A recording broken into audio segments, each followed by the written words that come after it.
Welcome back to Finn vs. History. We're still joined by the Colossus, Pierre Novellie.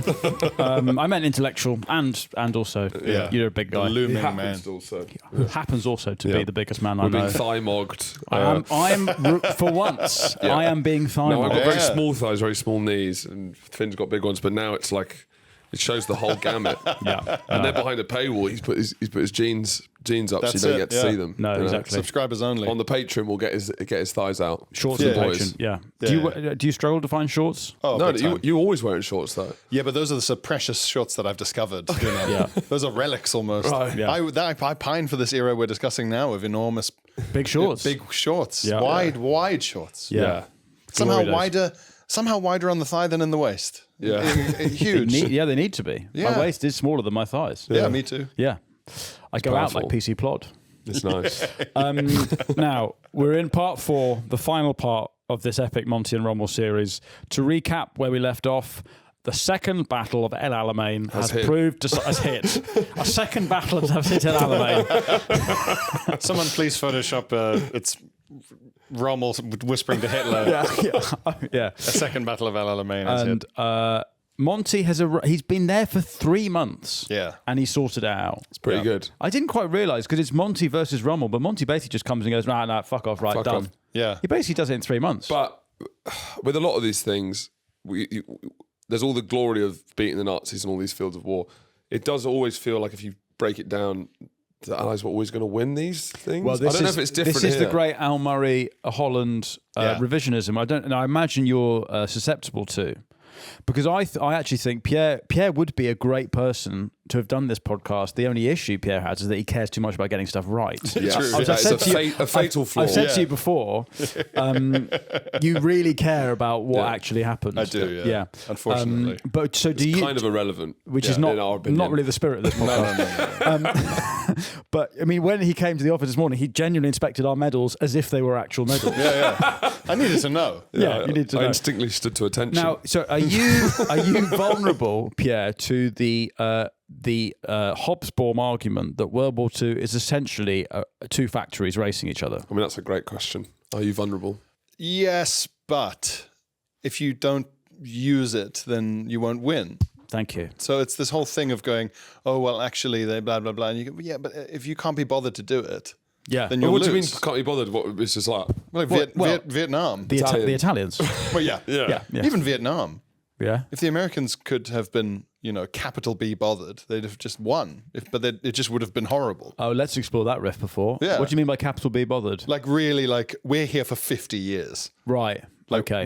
We're not leaving like Vietnam. Japan night bothered, or Yeah. as in like Well, just they night. They put more bombs than World War II in the jungle in fucking Laos alone. So But then if you had like a cadre of like fanatics as opposed to a conscript army full of people who've only just found out about weed and shagging. Yes. So it's just like horrible Yes. to be there. great music though. So. But then, Well, exactly, then in the culturally in that 20 years, life meant so much more. Way more. It was precious. It became precious. Yeah. Oh yeah, for In that one of 20 the years. first time in history, life Life suddenly meant something. It matters when someone explodes. Yeah, it mattered. Yeah. Yeah. Before it was There's porn it was mags. irrelevant. Yeah. It was generally my Have a dad. Led Zeppelin vinyl. Yeah, my dad exploded. Please. My dad exploded. Irrelevant. Brilliant. Yeah, whatever. Great. Congratulations. Yeah, you're a man now.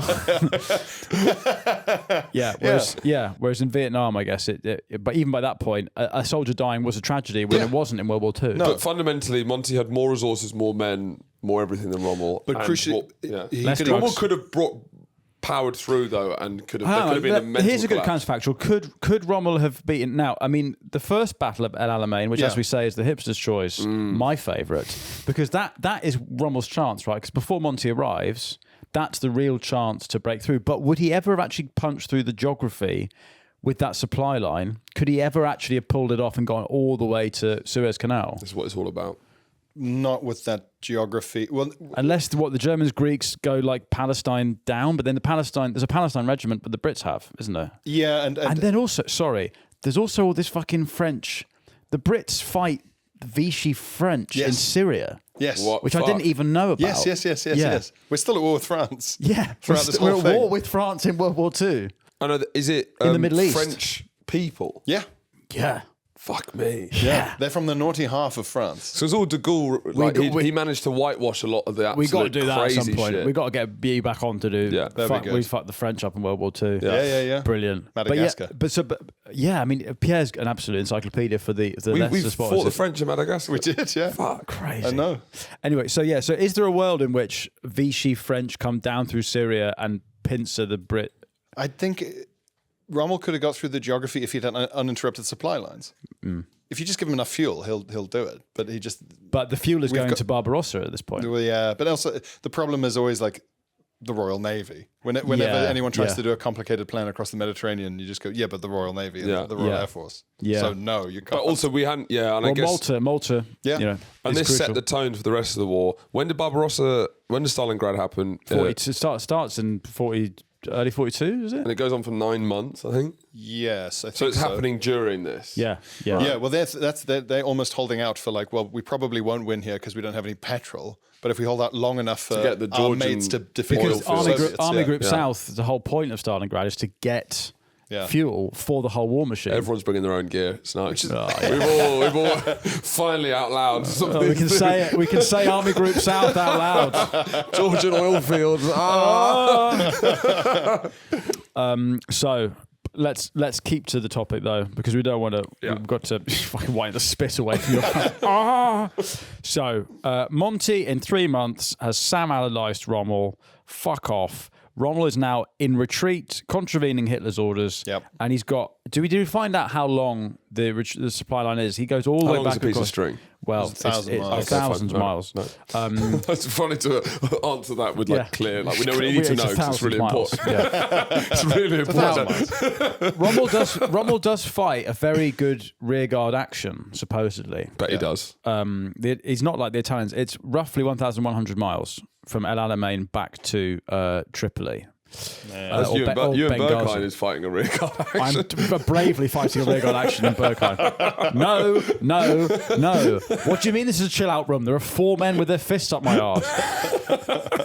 Now, holding you up like a trophy, like we held you aloft in your wedding day. 1966 World Cup win. Genuinely, probably more holding Finn's arse. So that was Pierre's wedding. Yeah. Ivo and myself and one of your best men lifted you up as the tradition is. Couldn't believe. I couldn't believe. And you won an Iron Man, didn't you? Yes, I did. I got a Huel sponsorship off the basis of the fact that I lifted Pierre. The hardest geezer. It was extraordinary. Oh man. And it was also not long enough. It couldn't last.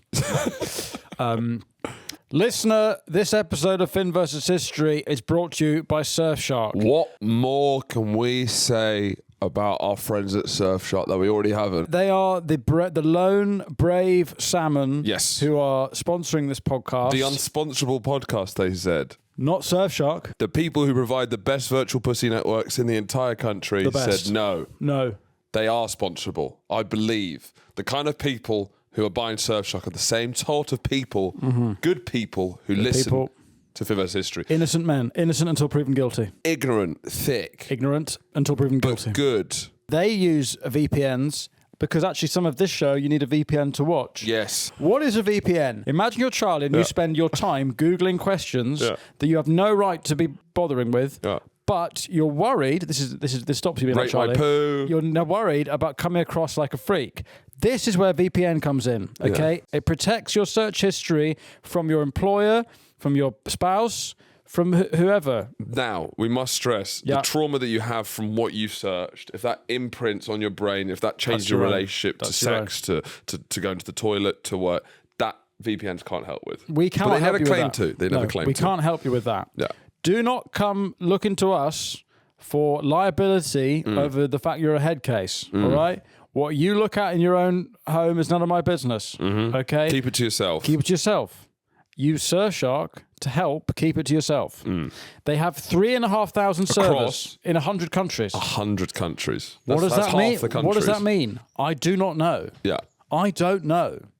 But all I know is that they're the only brand that sponsor us, and so I will die for them. You're a brave man. You're braver than me. I am, right? Yet again, I'm a lone salmon swimming upstream, right?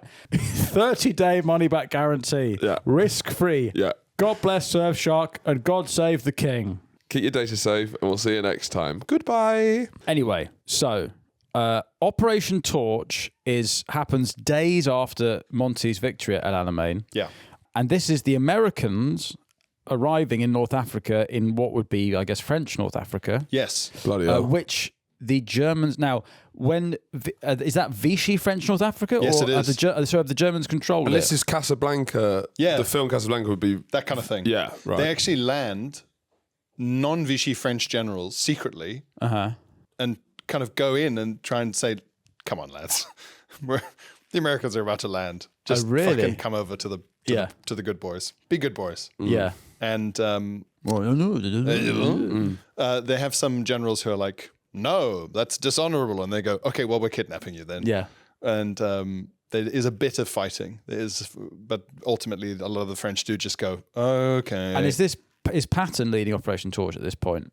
I'm not sure. Because maybe Patton is in Italy, is he? Patton is the big boy with Sicily. So yes, he would be, because this is the long road to Operation Husky. The Yanks have a bad time at Kasserine Pass.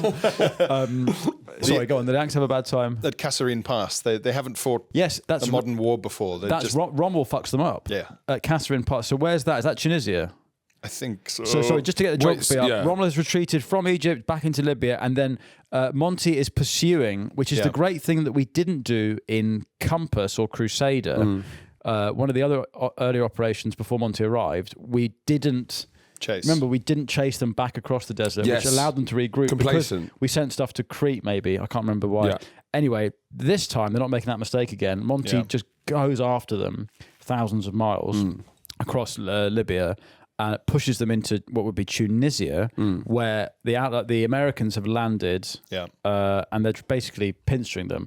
Which I suppose, you could say that El Alamein was pointless if the Americans were landing, and they just would have had to go up to where Rommel was. Well, they could, because the Germans, Rommel could have technically broken through Monty's line if there was a collapse from the British, and then taken the Suez Canal. Yeah. And then you also have the French-Syrian. Yeah. So then it would be one front, potentially. The sheer amount of men and equipment they lost is the point, right? Because they could have, if they just waited for the Americans to arrive and Rommel had retreated in good order. Yeah. We're talking, there's 300,000 Italians, prisoners of war we disposed of. It's an enormous amount of German prisoners of war. They had to leave so many tanks behind, the ones that we didn't blow up. That could all have just been shipped back to Europe. Where are these 100,000 horny Italian guys? Because that's what I'm worried about. They are horny. We haven't talked about how horny they are. These are horny blokes, and they're probably being stuck. It's like a war crime because they don't have escorts. Charlie, what have you Googled? How loud would it be if 300,000 Italian men cried at the same time?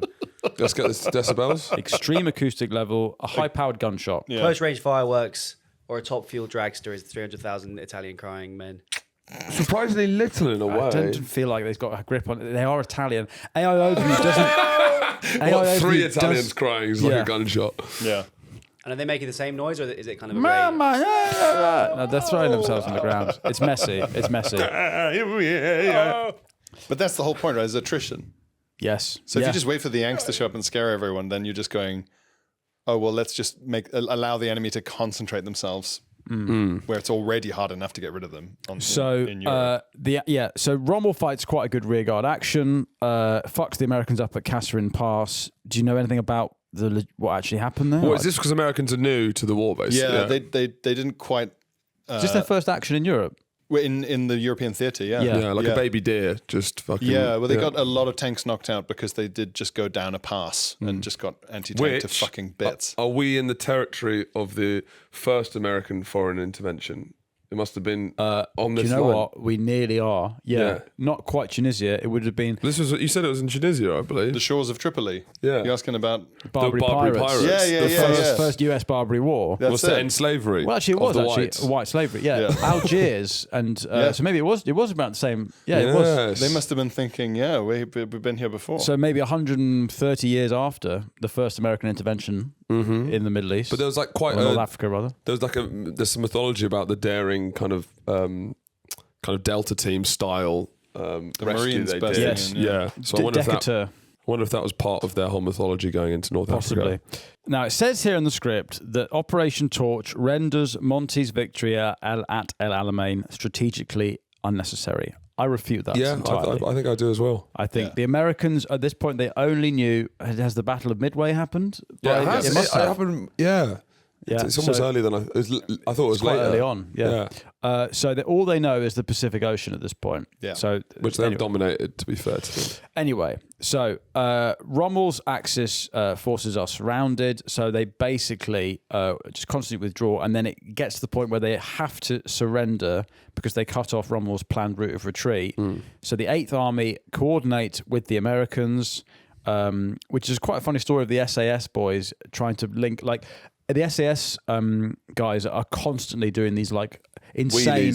they're doing these. They're basically hardest. I mean, they're hardest geezering it in the desert. Yeah. And they're just trying to. They're like following the stars and finding. I'm hopefully I'm going to bump into some Americans. Yeah, recognizing a dune. Yeah, and they stumble up. There's a story of like they go behind Rommel's lines and they haven't drunk water for 4 days and their feet are cut to shit.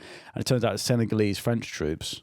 Who links to there because they're involved as well. Yes. Anyway, so they eventually link up. They squeeze Rommel out, and there's some minor battles in Tunisia, and then eventually he is recalled to Germany by Hitler in March '43 to save the humiliation of him having to surrender. Oh, so this is quite a long period because the second battle of Alamein was November.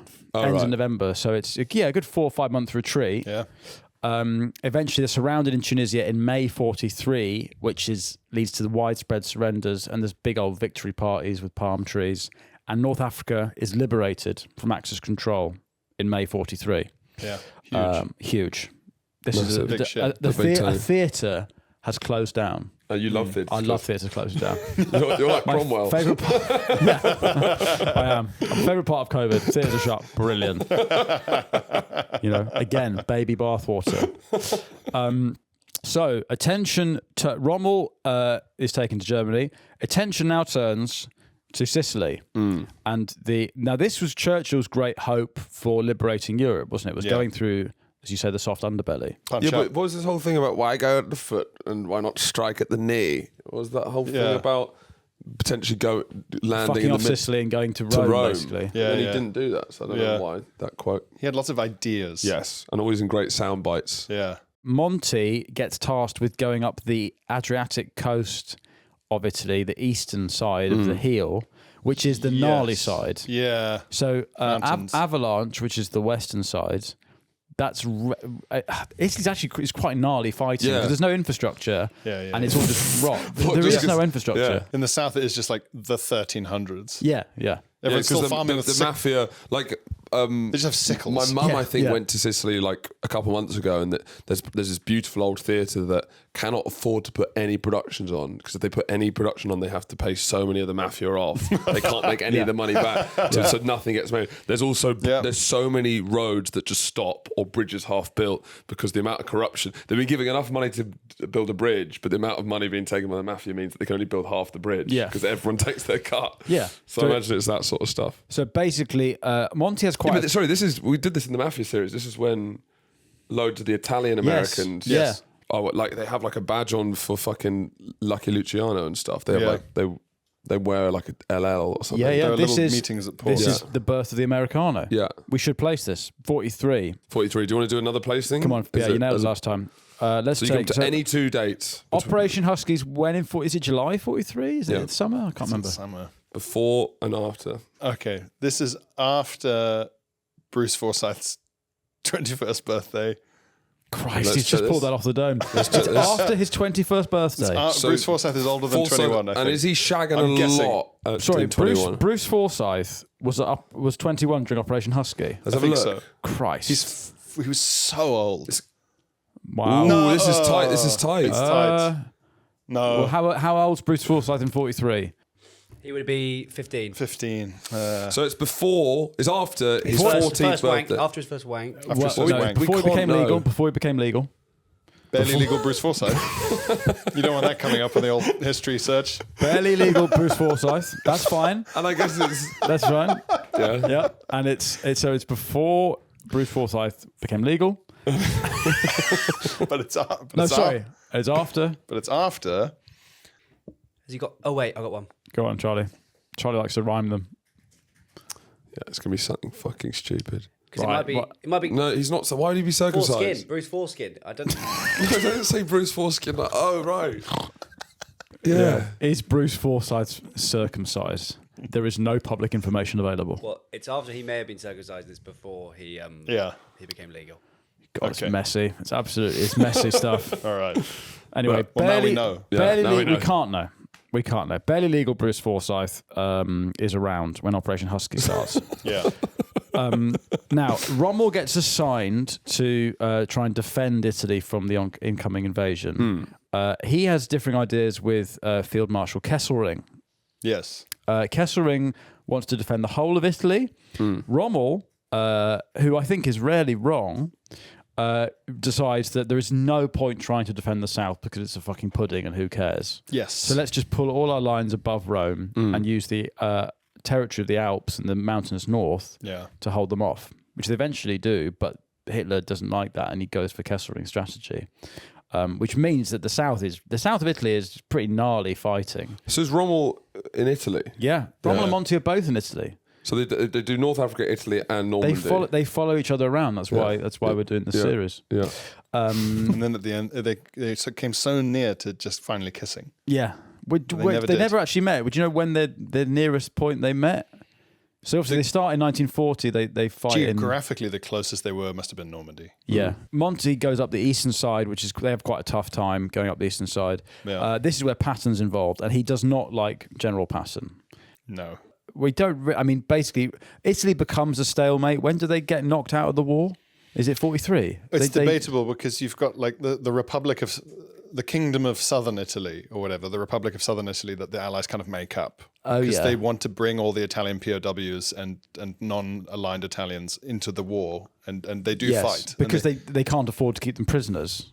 These Some of the prisoners of war they got from North Africa. Some of them, There's 500,000 men to look after, to babysit. And it's better. Italians. They would do things like send 20,000 of them to just dig an entirely new harbour at Scapa Flow in the Orkney Islands. Too busy. In Orkney?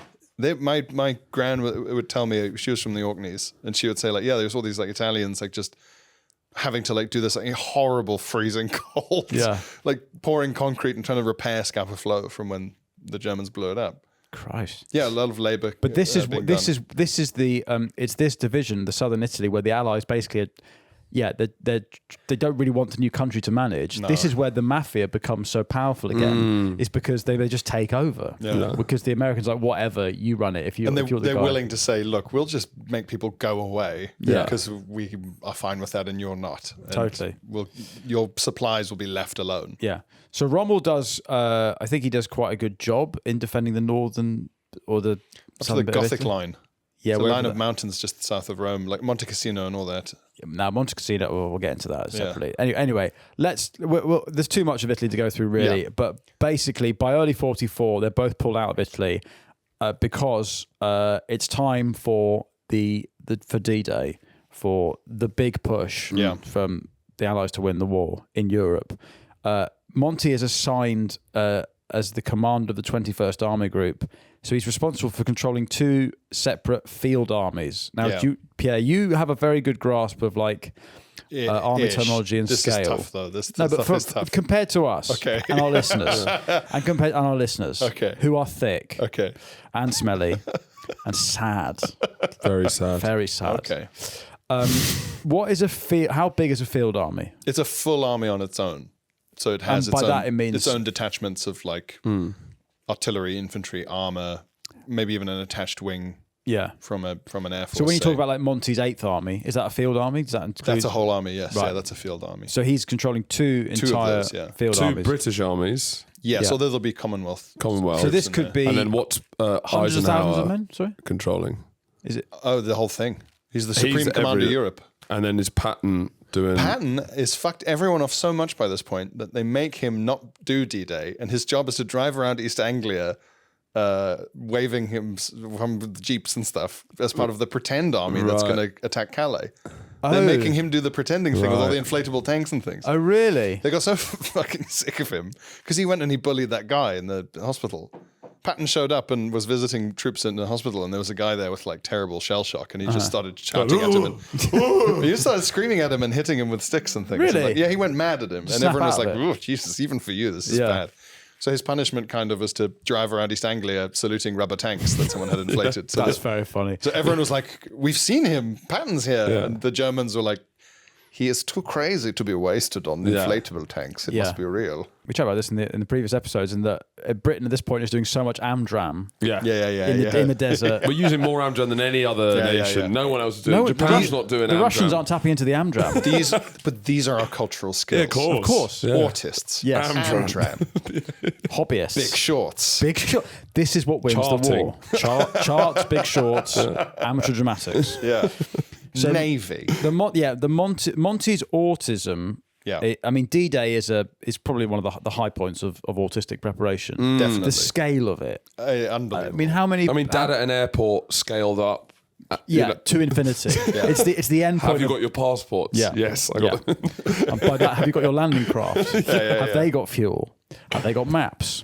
Are the maps laminated to protect themselves from the water? You didn't need passports to go into D-Day? D-Day, did you? No. Let's just check There that. was no border control. I guess there was. Probably hell these days though. Trying to get into Tenerife, fingerprints. Christ, please stay. Be easier with D-Day. An amphibious landing. Yeah, I prefer it.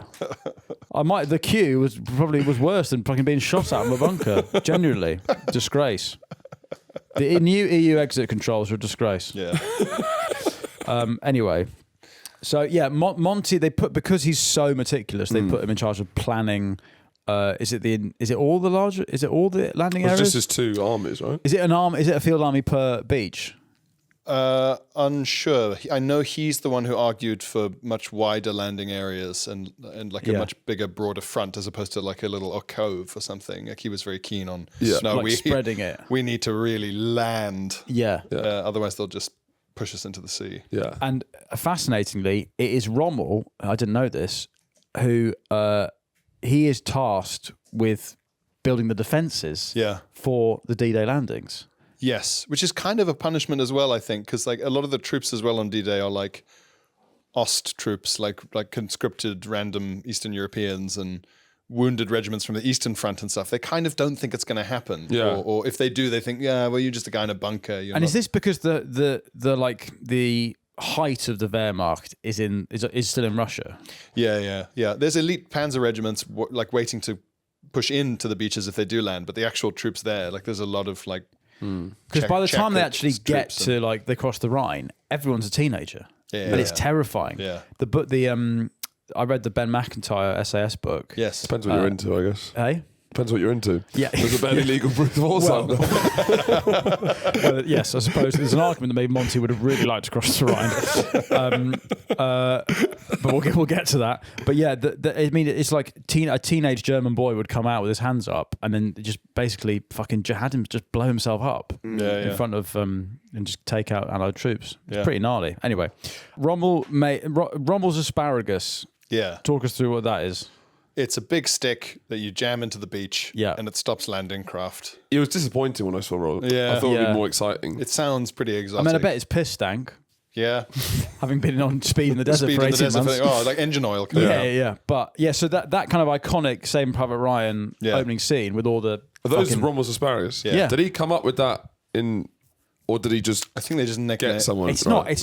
I reckon we just shove. I would have thought of it. Yeah, just shove some scrap metal on the beach, make it really annoying. But he also is in charge of the whole bunker, the Atlantic Wall. Yeah. But I don't think he's getting enough money or time or resources to build it properly. Not concrete. You need concrete factories, and it's all. So like, could you build a wall on the actual shore? Build a massive wall. That's a bit of a Charlie question, that.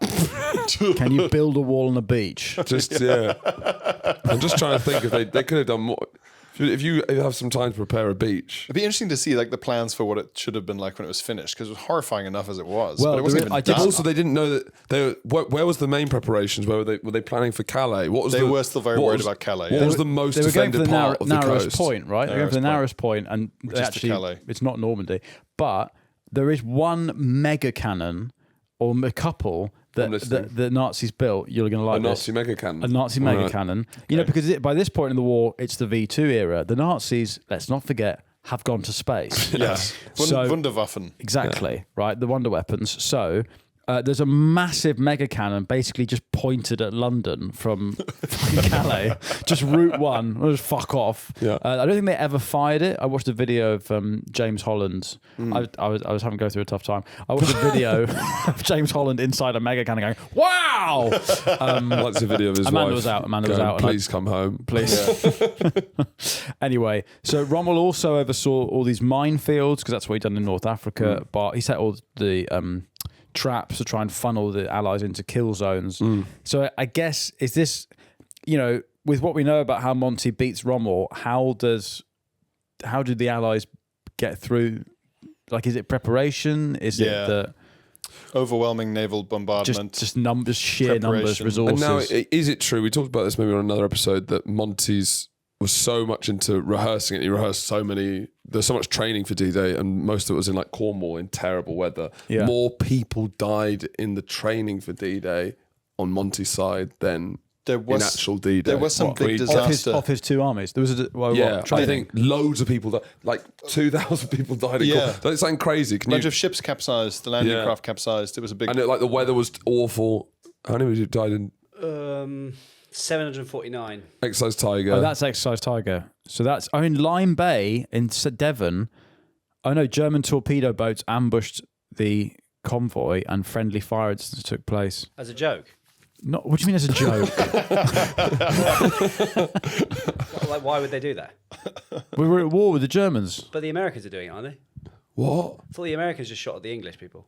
No. Because German torpedo boats ambushed the convoy and then they got confused and friendly fire happened. I misunderstood. Yeah. As a joke. As a joke. As a joke. Guys. It's preparation. It's a huge naval bombardment. It's the airborne aspect. Yeah.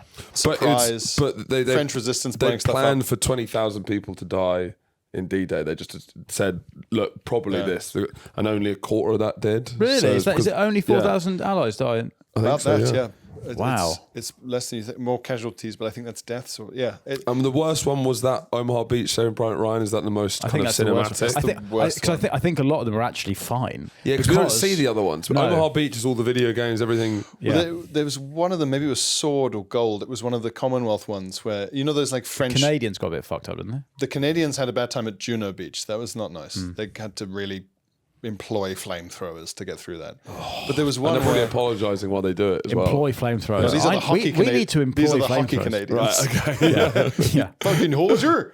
Just further. Going full ice rink. Yeah. There was one where you see photos of it, and like there's German machine gun emplacements and stuff, but it's one of those French seaside towns where it's like beach, the road, all the buildings. Yeah. Like there's no gap at all. And so it's weird. You're like attacking on a beach immediately into a town with all like the signs that you get from video games, so like whatever Bernard's Cafe or whatever, casino or something. I think I prefer that. Yeah, I think so, rather than the bunker thing. So Rommel is basically is running the defences, but obviously D-Day is a success for the Allies. They establish a bridgehead. Careful, ladies, careful. Now, Rommel, at some point, he's in the south of France. This is what maybe is this later in June? It's in July. So he's in the south of France and he gets critically wounded by his car gets strafed by Allied aircraft. Yeah. The driver dies. He's basically taken out of the war. So You'd want to know if you were the pilot that you fucking got shot it. at Rommel. But he's still alive, right? But then we get to one of the most devastating moments of the war. Operation Valkyrie. This is Traitors! treachery beyond Judas! treachery beyond belief. Judas! Right, a bunch of snakes. You're all Hitler on Facebook Live. You're all snakes. Yeah, Just posting days like today, you know who your real friends are. Everyone commenting, hope you're okay, babes. yeah. July the Text 20th, me. 1944. Now, as we mentioned in the first episode, the German military had this sort of Prussian aristocratic heritage. Yeah. And so a lot of these conservative Walrus walrus looking, Prussians yeah. who basically saw the oncoming collapse, that Germany would have. Yeah. And we were like, we've got to assassinate Hitler and overthrow These the are Nazis. German telegraph readers. Yes, Absolutely. and they're not Nazis. And they never liked Hitler. Yeah. No. They called him a Bohemian corporal. Yeah. As in from imagine Bohemia, that. not a really Hitler's a cool Bohemian. corporal. Yeah. He's a hippie. He's been to India. He's got beads for a door. Hitler. Adolf Hitler's Lonely Hearts. Like that album he released. Yeah, Adolf Hitler's Lonely Hearts Club Band. He's playing a sitar. Beautiful. Blood. Anyway, he's burning incense. Holocauma. He's burning many things. Holocauma. Thank you, Charlie. Yeah. Just deflated Pierre. Punctured him. Now, a bunch of officers. What's one of them called? I've forgotten. Can you remember the name of it? Von Stauffenberg That's is the main one. Stauffenberg's the main one. Cloud von Stauffenberg. A lot of Vons, because that's the aristocrats. Exactly, right. These are all the Prussian guys. Yeah. So they have this plot to assassinate Hitler. Now, eventually, a bomb goes off in his East Prussian headquarters. They've got in a comedy meeting room. exploding briefcase. Basically, yeah. It's Mission Impossible stuff. Yeah. And I think Does the bomb properly go off, though? it Oh, does. But someone moved it. Someone moved it, and Hitler is not in the room when it goes off. So it kills someone, doesn't it? It kills one or two people. It deafens and wounds a whole lot of others. But Yeah. someone moved it behind the table they're meeting at is some kind of insane like Bond villain reinforced steel table. And someone moved it onto the other side of the table from where Hitler was and behind the leg. And is that because they knew what was in it? No, or they were just like, oh, I will do some tidying. Yeah, right. It's It just looks like a bad luck. bomb's gone off in here. Someone left a big clock inside this briefcase. It did make him deaf in one ear, though, partially deaf in one ear. Yeah, and it You got singed to his... chip away at Hitler bit Yeah, by bit. bit by Like a bit. video game boss. Yeah. You have to wait till he shows Yeah. he shows the underbelly with the big ruby, and then you shoot that. So, yeah. Yeah. Should shout out Pierre does a great gaming podcast called Button yeah. Boys. Oh, we should shout out Button Boys. Yeah. If you are a video game enthusiast, Yes. which knowing this audience, Yep. you will be. Surely, if you love World War II this much as well. Pierre does a great video game podcast called Button Boys, which you have a Patreon for as well. Yes, yeah. We've just interviewed SNL UK's George Fouracres about his horrifyingly detailed interest in Pokemon. I mean, you've no idea. Yeah, I mean, this George Fouracres. Really? Oh, man. is going to set off a lot of guys. I mean, a lot of guys are tizzing out for this. Yeah, they're rattling their cage now. Yeah. I've upset them. Yeah. That's right. They're gnashing their Let's teeth. get back to Operation Valkyrie to soothe them. Wait, so what's his name? Von Stauffenberg. Is Von Stauffenberg played by Tom Cruise? Yes. I don't mean to aim the gun at you. You're but- right, yeah. You're right. He's the Tom Cruise Nazi. Right, and Tom Cruise in that film has Tom Cruise's voice, right? Yes, they've just stuck with their own voices. Yeah. And an eye patch? And an eye patch. And an eye patch. And does Von Stauffenberg look anything like Tom Cruise, Charlie? I Is think it pretty tall? close. Okay. Really? I think so. I wonder maybe that's Oh, what yeah, he fair thought when he enough. was about to get shot. Maybe Fair enough. hope Tom Cruise plays me in That's the film him. one day. He's a good Yeah. looking. He's a good looking guy. Yeah, fair play. Hot piece of ass. Now, Too sexy to plan a proper assassination. Now, Hitler. Von Stauffenbimbo. That's his problem. Hitler at this point. What's he wearing? Hitler at this point is getting quite paranoid. Okay, he's got a lot going on. It's something to do with the war and the meth. Something to go on with the So massive he's a bomb. that just went off hippie, he's his a squad. hippie who smoked too much weed. Yes, he's a bohemian. He's a bohemian. This is Manson era hippies. He's Charles Manson with a swastika on his forehead and his arm. He's like, And his arm. the government are hiding stuff from us, man. Was he? You had a joke about Manson having a swastika on his forehead. I did. Oh, I think about that. You know, you used to get stuck with a joke in your head whenever I see Manson with a swastika on his face. was I the think joke? of Pierre going, "We get it, Charles. You're unreasonable. You're unreasonable. It's such overkill. Because he did it once, he'd been arrested. Yeah." And Ship sailed, bud. goes to court, and don't you do the bit? Imagine Do his, the lawyer- his defense lawyer. So like, don't give. Yeah, you haven't actually done any of the murders yourself, so this should be an easy.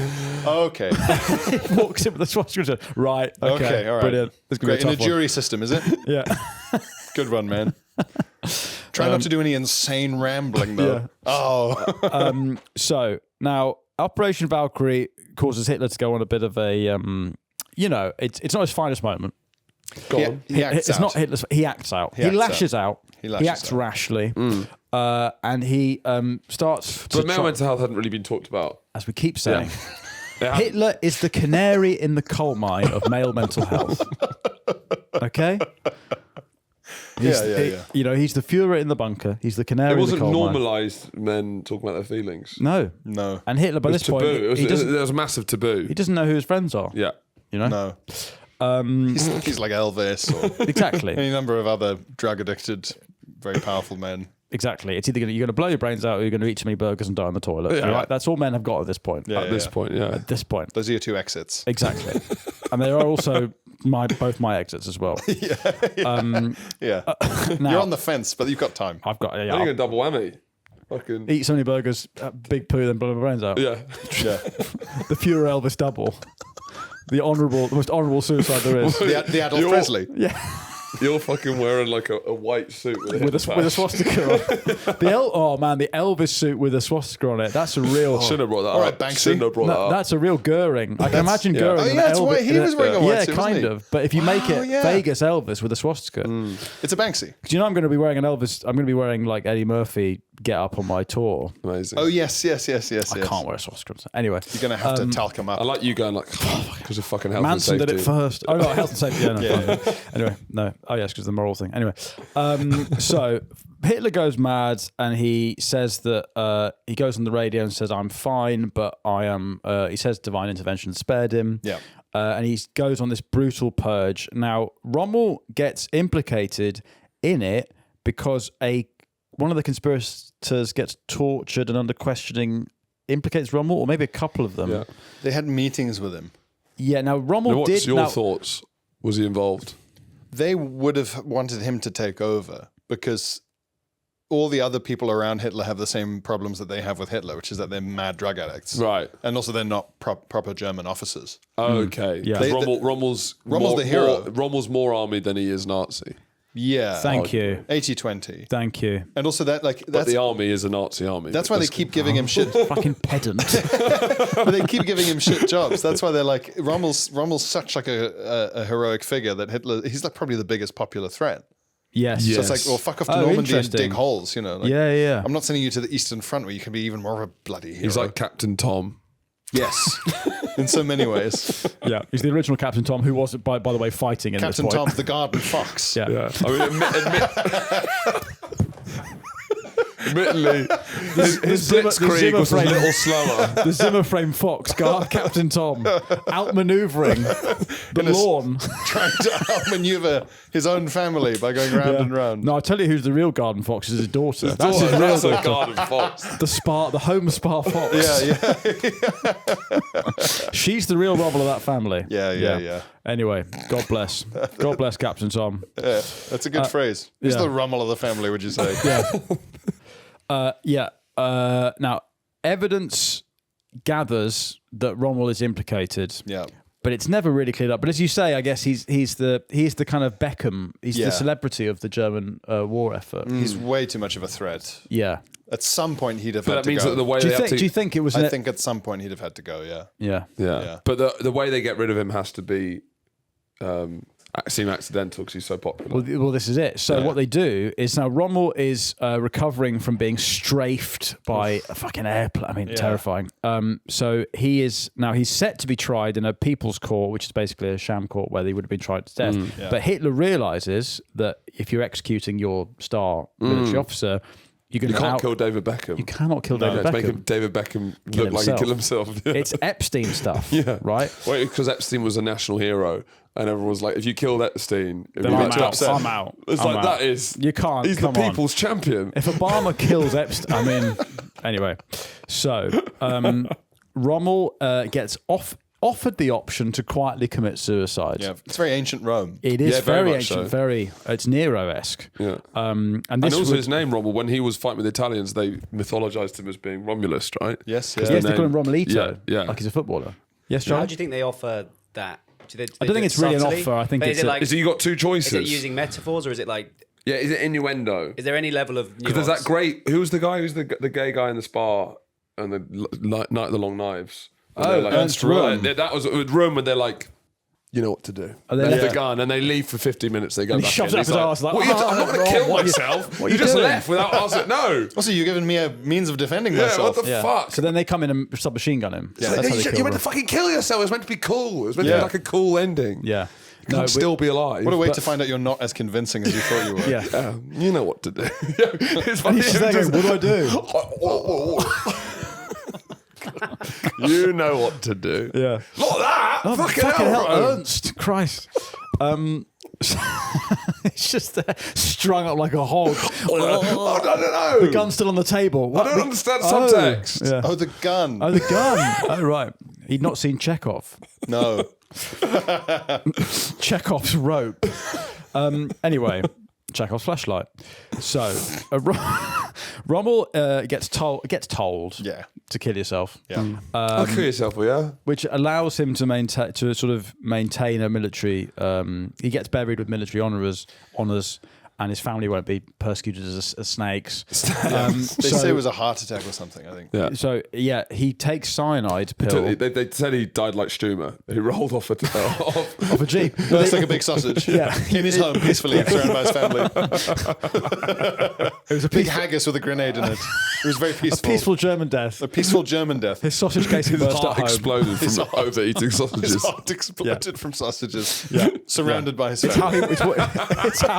it's what he would have wanted. Yeah. So he takes cyanide, but he's wearing his Africa Corps jacket and holding his field marshal's baton.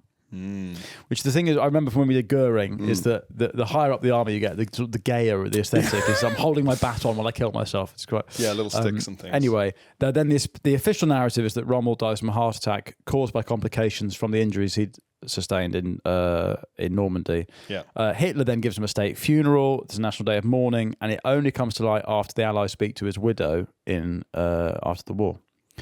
So it's covered up. Really. I mean, that's one of my favourite things about being a despot would be to kill my enemies and then celebrate their death as if they've been a hero. Yeah. Very much a la Putin when he killed Prigozhin, the head of the Wagner. And then he sent flowers to his funeral saying, I'm so sorry for your loss. Very Game of Thrones. Yeah, awesome. Yeah. Sitting at the funeral. Yeah, smiling. He was a great man. So Monty, after the Allies win, Monty becomes a national hero because I guess, is there another British general who Even stands out at all? stands out like Not with this level of press, no. You've got like Slim in the east with Myanmar and stuff, but it's not really making the headlines. I know in the so same little way. about that, all that stuff. The Chindits. It's It's cool stuff, but it's not making headlines. No, but Who are the big British I think it's because characters? This is why this series is so absorbing. Is that it's character driven military history, and Monty becomes synonymous with defeating another character. Yeah. Yes. Who himself was quite his personality. The man driven. behind the supply lines and jerry cans. Exactly, yeah. But who's the man behind the supply lines? But it's easier to picture in your head. Yeah, yes, You want to exactly. imagine a different guy. So you don't need the characters because you can see through it. But You this can is- read those maps. Exactly. I So can you read don't the need maps. it. But Yeah. it's a way. There's a balance. It's nice, a bridge. It's nice to imagine a guy with some visual branding going on Yes, the other end of exactly. the telephone. A guy with big shorts and a fly swatter. Yeah. He won the war. He's annoying the guy with the weird little baseball hat with goggles, Goggles on on it. The Yeah. steampunk. Yes. Steampunk Rommel. Yeah, the big shorts beats the steampunk. I understand the war. Rock, paper, scissors, big shorts beats steampunk. Done. Rommel's clockwork top hat has Yeah. been knocked off. Good. I fucking hate steampunk. But you love Nazis, so it's I'm interested in Nazis. I find them fascinating. Anyway, but he's the autist who defeats the Desert Fox. Yeah. And as you say, Rommel's the most famous. I guess after like Hitler, Goering, Goebbels, he's probably the most famous. He's Nazi. kind of the one. Yeah, But also, what's Rommel actually achieved?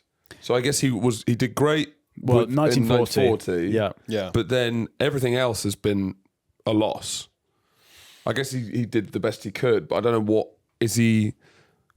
He wrote a book on military tactics, but those military tactics were seen to be. They were used as the Germans. The German high point, you'd say, is basically up to Monty's arrival. Right?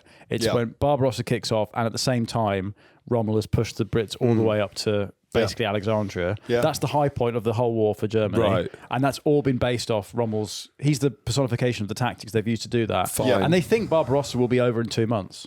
And Rommel's because they're not using- involved in Barbarossa. No, No. because he's in North Africa. And the tactics that Rommel was using prefigure the tactics that we're still trying to use now, where the German training was like you had to be able to do the job of the guy one rank above you and one rank below you. Right. So like Oh, there was that never Rommel- a moment where anyone knew where everyone. There was never a moment where no one knew how to load a thing or do a thing, or Yeah. and it was all based on decisions on the ground. Use your initiative, Yeah. which they were doing that first. Yes. There's lack of resources really. If you'd given that guy enough fuel, Yeah. I mean, God knows. So Yeah. it's best of a bad hand, right? Like. And where would you say, collectively, where would you say they both, if you're going to rank World War II commanders, top man. 5? If. Because we've got, who's the guy, who won Stalingrad? Who was the Russian guy? Don't, Charlie, put Is the it mic away. Zhukov? I think Zhukov.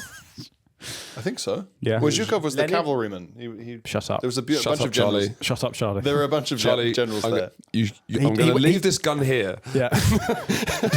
You know what to do. You know what to do. Marshal Zhukov, I think, is the main kind of guy. He's the main Russian. But the Yeah. Russian army is so big that there's so many marshals. It doesn't and feel generals, like it's like... So how much strategy is it when It you're does just feel like a throwing craft. men at bullets? Well, yeah. That's kind of the strategy. It's just throw men. So there's Patton, there's Eisenhower, there's Monty. Well, Eisenhower's like supreme command, so he's really like looking down from He's space. more doing More of a political. pen pusher, really. Yeah. Eisenhower. Yeah, fuck Eisenhower. Slim, Fuck Ike, man. Fucking pen pusher loser, Eisenhower. Fuck Eisenhower. nerd. Wear your shorts, you fucking pen pusher. Right, ChatGPT, rank no, them. come on. Slim We need to get to Alexander. post-war Monty. Yeah. George Marshall was quite significant. We need to get to post-war time. Monty, Yeah, right? yeah. So Monty becomes, he gets moved Yes, up. we He's do. very high up in the army. Becomes, what is it? Commander of the British Army of the Rhine. So I guess the occupying force after the war. Yeah, yeah. And then what's the Sorry to ask another chief of question. the? Let's just get this. Let's go. Chief of the Imperial General Staff, which is basically one as high as it gets in post-war Britain. Is it as high as it gets? Because it says one of the most senior. And I'm always like, when it's the best one, who's higher? Who's the fucking? It's like Channel 4. Yeah, you who's think, the lazy- You think you cracked it, Yeah. and there's some twat above them who If, goes, if "No, it's not Monty, why is Monty we not need the main? more maths. I don't care if they're guilty of rape. People watch it. Not my words.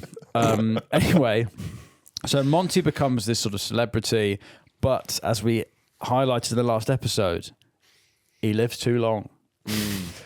Because when there's not a war on, he opens his mouth. Yeah.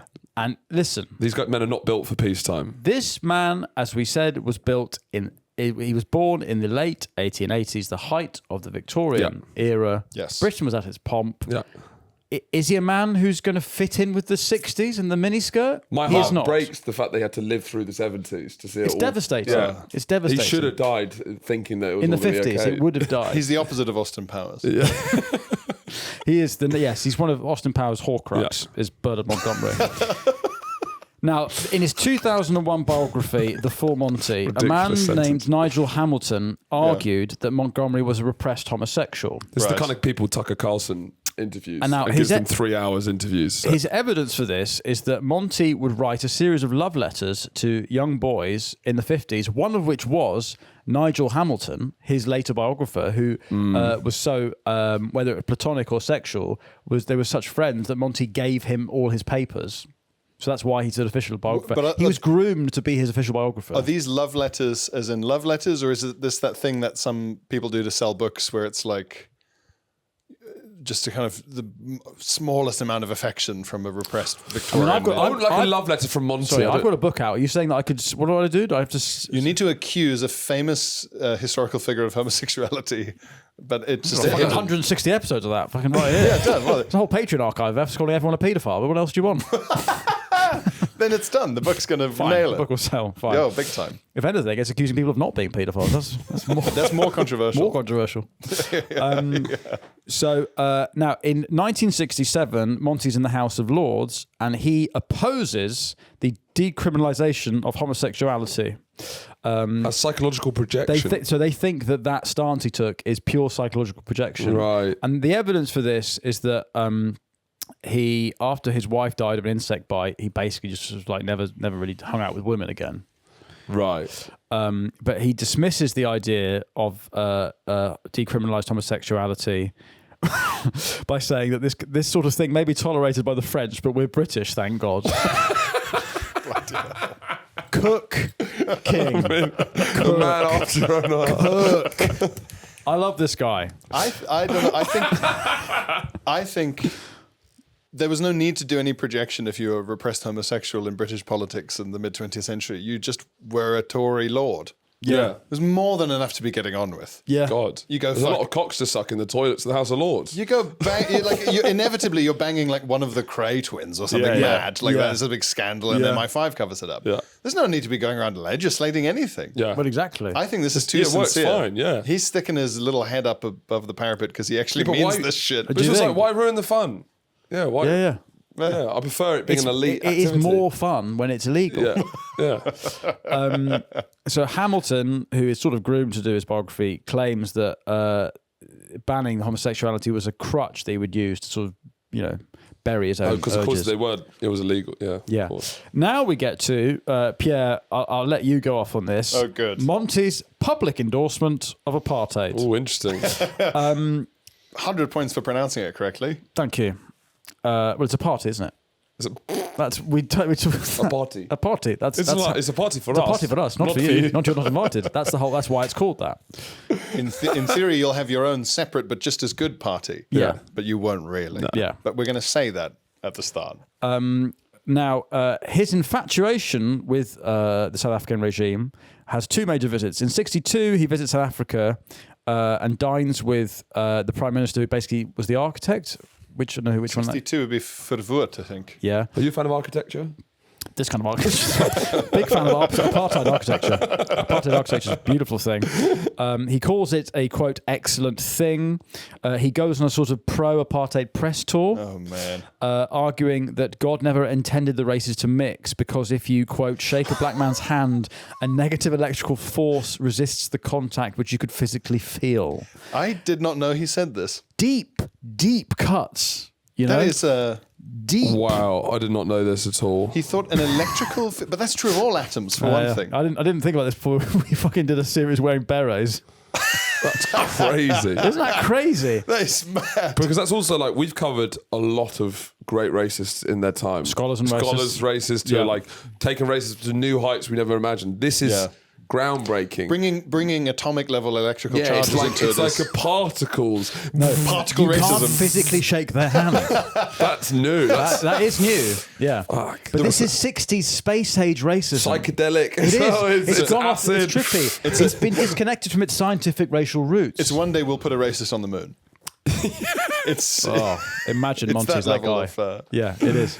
Bloody hell. Now he gets. Now in 1999, the government declassifies cabinet papers from 48 under the 50-year rule, and they reveal that fucking Monty had done a 2-month tour of 11 African nations, and then he wrote to the Prime Minister, which would be Attlee, saying that the African is Quote it, quote. is quote. Yeah, sorry. Just quote you're this. about to go straight into that. No, I wasn't. The African You're about is to stand is up. is my king. The African is, quote, a complete savage and incapable of developing the country himself. And he urges the government to ignore the UN and exploit Africa as a white supremacist bulwark against communism. this was a big thing in apartheid. Was it? They would talk about the red danger, the Rui Gevaar. And Right. the big thing was like, we're not racist. It's just that all the communists are black. You know, that Right. was the kind of their Steve angle for a long Biko, time. see, was left-leaning. But then left-leaning against Africa means, can you stop apartheid? Yeah. It's not It's not communism. They would just say like, oh well, this is our foundation of good Christian civilization against Yeah. the. It's quite funny to call apartheid a bunch of people. If you're anti-apartheid, you're a Yeah. fucking communist. That was the line. Yeah, they so went for it. This is where the revisionism about actually the North African campaign being won by Turing starts As a Isn't- counter to as a counter to the fact that he was a actively pro-apartheid, Yeah. pro-white supremacist. Because I guess it's the problem with the House of Lords is it's your fucking uncle at Christmas. yes, And it's when you all Yeah. sat down afterwards and he's like, he does have a seat. He's a member of the family. yeah. It's a But huge. Should he have a voice? Why has he got a microphone? Yeah, It's Why the are we giving- it's the chamber of uncles. Here's what yeah. I- It is the Chamber of Uncles. All legislation has to pass through the chamber of uncles yeah, to why? be amended and Why are we approved. getting our uncle pissed and them signing off on fucking legislation? They're all pissed. They're all There's a getting bar open from 7 a.m. It's all awful. day. Crazy. They're And overheated in the big cloaks. he becomes such a renowned sort of British establishment figure that supposedly Monty Python is named after Monty. Oh, interesting. Sort of mocking tribute to him. And also, there's a thing called a Montgomery cocktail, which is a martini mixed at 15-1 gin to vermouth, because supposedly he would refuse to attack unless he had a 15-1 advantage. That's a lot of gin. Or it's basically just drinking gin. Gin with a dash of vermouth. I guess a pipette of vermouth. Given the stuff I've just found out he was saying in the 60s, you don't want to say, I'll have a Montgomery cocktail. You go, well, is this something to do with the atomic racism again? No, it's just a big pint of gin, please. Good, now, that's nice. So he dies in 76, I believe. Yeah. Although he was sort of a public figure until he basically got too old and sort of hid. He died with his brother holding his hand, and he received a military funeral with his coffin draped in a Union Jack and a beret placed on top of the coffin. Yes, Charlie? You said that he died too late. What age would you ideally like to go? It's not about his age. It's era. It's about his views coming out at a time when they were, deeply out of step with public opinion. Yeah. So to say the least. The 70s shouldn't have seen Monty. Monty shouldn't have seen the 70s. Do you think that could happen to you? Do you think 100%? It's already if anything, happened. I'm already there. He's the spirit of Monty. Yeah. What decade do you think you'd ideally live to? Or just I don't know. I mean, they might come round again. Yeah. The 30s might come round again. Who knows? Who knows? And so I suppose it's, Monty is the great outlasts Rommel. It's, Rommel's here for a good time, not a long time. Yeah. And Monty just sort of, I guess it's a victory of autism over ADHD. We do need to keep asking at the end of these series what Charlie's learned from That's this. true. Yeah. Charlie, what have you learned at the end of 4 hours of autism over ADHD? Because the Reformation, you didn't know what the Reformation was. That was very dispiriting, actually. Yeah. After the end, we asked you. Though sadly, a lot of people have come up to me and said I did agree with Charlie at the end, and didn't know what the Reformation was. Right. So I've learned that there's loads of I think that fish can sink. No. Oh, God. Fish can drown on the floor of the sea. I don't think they drown, though. They just sink. They just sink. Fish die. There's loads of dead fish on the floor in France. anything about Monty and Rommel? Monty. Wait, hang on. I got something. Monty and Rommel. They never met, and maybe if they had, it would have actually been all right, and they could have hashed it out. Because I don't actually think they would have never conversed in person. Yeah, that's true. They did never meet. So But then them hashing it out is kind of a worst case scenario, because if it's like if Monty and Rommel meet, I think they did hash it out. I think that's what the Battle of El Alamein was them hashing it out. I'll meet you at El Alamein. We'll hash this out. Famously, they hashed it out. That's kind of what the series is about. Pierre, your concluding thoughts on how important to the war is it? These, we've sort of done a deep dive on. We wanted to do North Africa, but also this is the sort of funnest way to do it because it broadens the scope. How when you're weighing up the whole World War II, how important do you center Monty? Oh yeah, big deal. Absolutely. Deal. Yeah. You just need someone autistic enough to ignore angry texts from Churchill to hurry up. Yeah. Just wait till you have an overwhelming advantage in supplies and armor, and then just smush the enemy. Smush. Yeah, definitely. Rommel got smushed. Rommel got smushed like a big bug. Yeah. And then, unfortunately, then Monty got overexcited and Operation Market Garden and all that. Was that him? Yeah, it was his plan. It was his big fuck up. Oh fuck! We didn't even talk about that. We also didn't land up there, Berlin, 10-minute drive. That kind of I thing. didn't that was realise his big fuck up. He But loved also, we didn't talk about the PR disaster, because we were doing PR disasters during the war, because he's such a British supremacist. He still viewed Britain as far more superior than America. And when the Battle of the Bulge happened, which was by mainly American thing, there was a very small thing that Monty did. He basically did a press conference where he said it was all the Brits. And this pissed off everyone to the point where Churchill had to apologise. He would in the annoy House the of Commons. Americans like constantly. But this is the autism coming through, right? Yeah. This is the bluntness. This is why press conferences are not his forte. You mustn't let someone like this talk to the public. No, of course not. No, the internal politics. This is Errol stuff. Musk sort of stuff. This is Errol Musk. And we're gonna have to bring up press conference with Errol Musk. We're gonna have to bring up Errol Musk on the Patreon, where Pierre's gonna stick around, and we're gonna carry on our history of the SAS. But we will also get his opinion on the grandfather of the pod, Errol Musk, as a fellow South African. Pierre, we need to plug your podcasts, your two podcasts. Yes. video games, and then you do Bud Pod with Glenn. I do Bud Pod with Glenn, which is a sort of just general comedy chat, kind of pathetically. We won an award for a big riff about how Mr. Blobby was in the IRA. Brilliant. And that's why he has an award-winning riff. An award-winning riff. You can get awards for riffs. Yeah. Christ. Nice. Modern day. Awards for bloody everything. Yes, the idea was that Mr. Blobby's voice was dubbed like Jerry Adams, and that he wasn't actually saying blobby, blobby, blobby. He was making quite salient points about the plantations. And he'd been overdubbed by the BBC. You're also, people need to check out your stand-up. You're doing Edinburgh. Yes. Doing Edinburgh Fringe. Again. What's this? In a row, how many hours is this? 11 or 12. 11, 12 hours. Can't even keep count the amount of hours in a row. I mean, it's kind of like unfair to everyone else doing Edinburgh. It's a bit like Michael Phelps joining the Paralympics. It's not fair that you're doing Edinburgh again this far in. It will be the best thing you see at the festival if you go to see Pierre. I'm going to keep doing it until they make me stop. Promote me to the league above. Yeah. Whatever that is. One of the best stand-ups there is. So go and check out Pierre's stuff. And your Radio 4, the reels of your Radio 4 series are really good as well. Thank you, man. That out. Series is still just up forever, I think. Yeah. Just through your iPlayer, BBC Sounds, check Pierre out. He's going to stick around and we're going to get into the SAS again. Get into it. And if not, we'll see you next week for a brand new topic from all of us here. Good night. God bless. Good night.